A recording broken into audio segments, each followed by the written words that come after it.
देखिए, ये आज जो कोर्ट के आदेश है, यहाँ पर 7 बजे से 11 बजे तक सर्वे का यहाँ प्लान था और सर्वे चल रहा था और पीसफुल सर्वे चल रहा था। 7 बजे टीम पहुंच गई थी।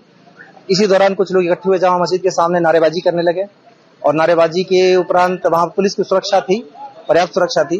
कुछ देर बाद उनमें से लोग पथराव करने लगे। पुलिस ने फिर उन्हें खदेड़ा तो बड़ी भारी संख्या में इकट्ठे होके, भारी संख्या में तो क्या 2-3 हजार लोग रहे होंगे जिन्होंने पथराव शुरू कर दिया।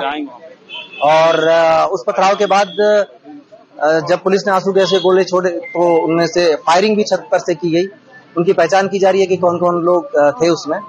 और उसमें हमारे कुछ जवानों की को भी इंजरी आई है। वहां पे जो लोग खड़े थे उनमें से कईयों को इंजरी आई है। और फिर पुलिस ने बल प्रयोग करके सब तितर बितर किया। जो सर्वे की टीम थी अपना सर्वे का काम करके वो निकल चुकी है। फिर दूसरी जो घटना हुई यहाँ पे दीपासराय में, मैं और डीआईजी साहब मौजूद थे, वहां पे हुई है और वहां पे भी हम लोगों ने पथराव करने वालों को पीछे खदेड़ दिया। जो लोग इसमें से कई सारे लोग डिटेन भी किए गए हैं। एक घर से पथराव हो रहा था, वहां पे 2 महिलाओं को भी डिटेन किया गया है और फिलहाल स्थिति शांतिपूर्ण है और सब कुछ ठीक चल रहा है। देखिए, इसमें जनरली बच्चों को आगे किया जा रहा है। जैसे 12-14 साल के, निश्चित रूप से ये वेस्टेड इंटरेस्ट के साथ कुछ लोग कर रहे हैं।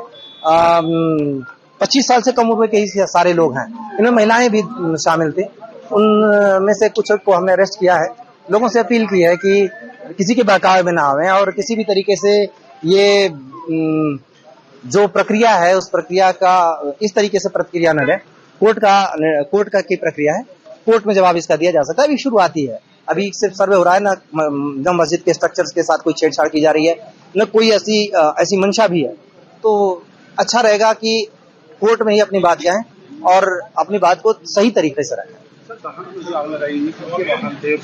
3-4 वाहनों को आग लगाई गई है। अभी एग्जैक्ट डेटा आना बाकी है। 3-4 वाहनों को आग लगाई गई है, बट ठीक है। अभी जब पूरा आ जाएगा आंकड़ा, उसके बाद हम लोग अब आगे क्या संदेश पब्लिक को दिया? देखिए, सीधी सी बात है, किसी के बहकावे में आके इस तरीके की चीजें करने से उनका नुकसान होना है।